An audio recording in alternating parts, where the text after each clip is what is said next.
you walk away from me? You think you can talk to me like that? Ma'am, please, you're hurting me. I need you to let go. I paid for this seat, and you will respect Lady, me. that's Hey, enough. okay? I'm fine. Not until Please, she let go, apologizes.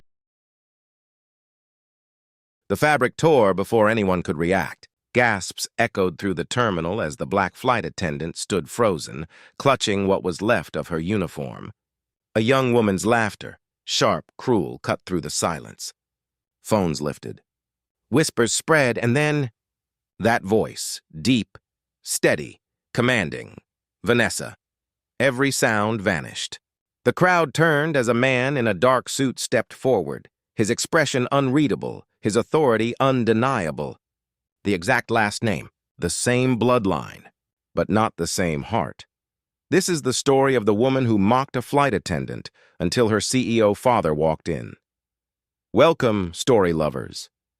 From where are you watching? Hit the like button and drop your city name in the comments so we can see how far our story travels. It was supposed to be a routine morning at Pearson International Airport. The sun filtered through the high glass windows, scattering golden reflections across the polished floors. Passengers rushed between gates, clutching coffee cups and carry-ons, unaware that one ordinary delay would soon turn into a spectacle the world wouldn't forget. Among them was Tiana, a young black flight attendant known for her calm smile and impeccable professionalism. For 3 years, she had worn her navy blue uniform with pride, seeing it not just as fabric, but as a symbol of how far she'd come. Every shift was a reminder of her mother's words, grace under pressure, always. Her morning had started like any other, check-in, safety briefing, passenger greetings. But beneath the buzz of the terminal, whispers were spreading. A storm was brewing in the form of Vanessa Hartley, the 26-year-old daughter of the airline's CEO. Wealth dripped from her every gesture, from her designer heels clicking against the floor to the diamond watch that glinted as she scrolled angrily through her phone. Her private jet had been grounded for maintenance, forcing her to fly commercial, a humiliation she wasn't built to tolerate. Tiana noticed her instantly, the restless energy, the impatient tapping of her nails, the look of entitlement that followed her everywhere. Still, she offered her the same warmth she gave every passenger. "Good morning, ma'am." But Vanessa barely glanced up. As boarding began, an announcement echoed. "Flight 782 to Miami is delayed due to mechanical inspection." Groans filled the air. Vanessa's head snapped up. Her expression hardened, eyes darting toward the nearest uniform. Tiana's. That was the moment the air shifted. The quiet dignity of an ordinary morning began to crack. The murmurs, the side glances, the tension, it was all building toward something no one could yet see coming. Because within the next hour, the world would witness an act so cruel and a reckoning so public that it would shake the walls of privilege and pride forever. The delay stretched from minutes into hours, and frustration began to simmer through the terminal. Passengers slumped into seats, sighing at the glowing delayed sign above Gate 23. But no one's frustration matched Vanessa Hartley's. She paced like a caged flame, the sharp clack of her heels echoing off the marble floor. To her, inconvenience was an insult, and the face of that insult was standing just a few feet away. Tiana moved through the crowd with the patience of someone used to chaos. She answered questions, offered updates, and reassured anxious travelers.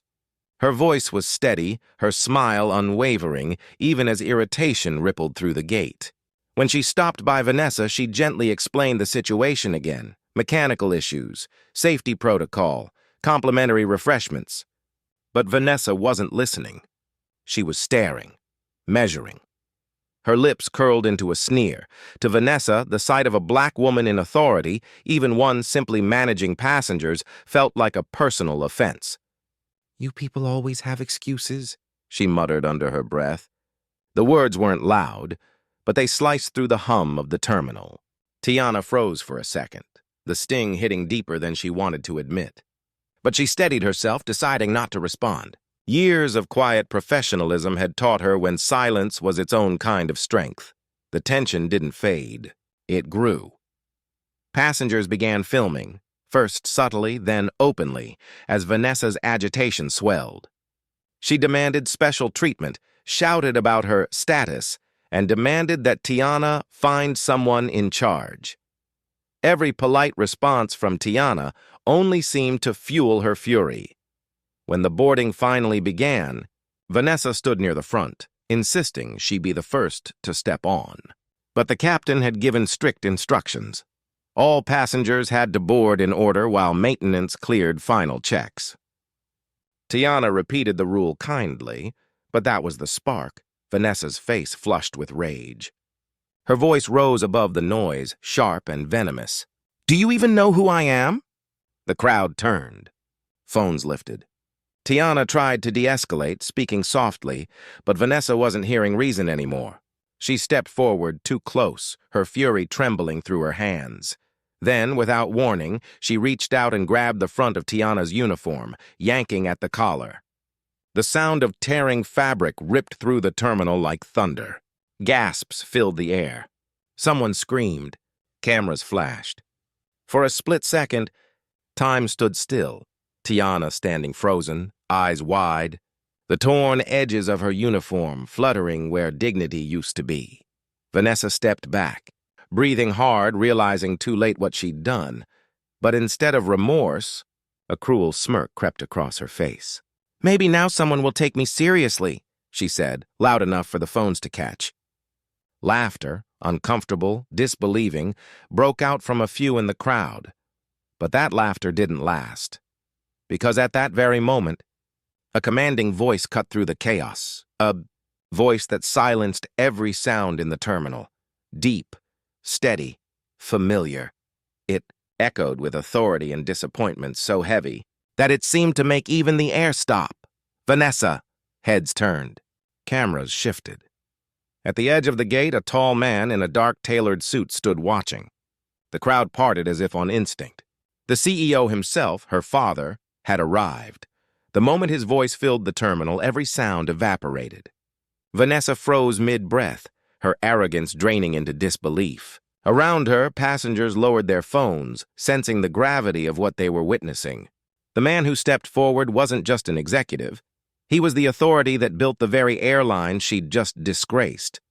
His eyes didn't move to the crowd, the cameras, or the gawking bystanders. They went straight to Tiana, standing still, holding together the torn pieces of her uniform with trembling hands, dignity flickering between humiliation and strength. For a long, heavy moment, nothing existed but those two women and the man between their worlds. The CEO's face was carved in silence, a mask of control barely hiding fury and shame. He looked at his daughter, this woman who had just turned his company's values into a public spectacle. His voice came out low, each word deliberate, cutting through her excuses before they could form. "I taught you better than this. It wasn't just a reprimand. It was a verdict, the kind that echoed louder than any punishment." Vanessa's face crumpled as realization dawned. Her father wasn't here to protect her. He was here to hold her accountable. He turned to Tiana, his tone softening. "You shouldn't have had to endure that." Then, to the crowd, his words carried the weight of finality. "She no longer represents this airline or me." And just like that, privilege met its reckoning. Dear audience, where are you watching from? Drop your city name in the comments! Security escorted Vanessa away, her protests drowned beneath the murmurs of hundreds of witnesses. The videos spread before she even left the gate, clips replaying the moment of her downfall, paired with captions about justice, accountability, and the courage of a woman who refused to lose her composure. By evening, millions had seen it. By morning, the world had an opinion. Tiana sat alone in the crew lounge hours later, her torn uniform folded neatly beside her. The adrenaline had faded, leaving behind a quiet ache, an ache born not just from humiliation, but from years of silent endurance. She hadn't wanted revenge. She hadn't wanted fame. She had only wanted respect. Her phone buzzed, a message from the CEO. A sincere apology, not just as a man of power, but as a father who'd been forced to confront what privilege had blinded him to. The company issued a public statement, not a defense, but a call for change. New diversity training, new hiring initiatives, and a promise that equality wouldn't just be a slogan anymore. Tiana returned to work weeks later, met with applause from her colleagues and nods of quiet solidarity from strangers. But she carried herself the same way she always had, grace under pressure. Because this story was never about the dress, the delay, or even the scandal. It was about dignity, the kind that can't be torn. And as she walked down that terminal again, one question lingered. How many more humiliations must the world witness before respect becomes instinct, not a reaction? Thanks for watching. Subscribe for more powerful stories and real-life reflections.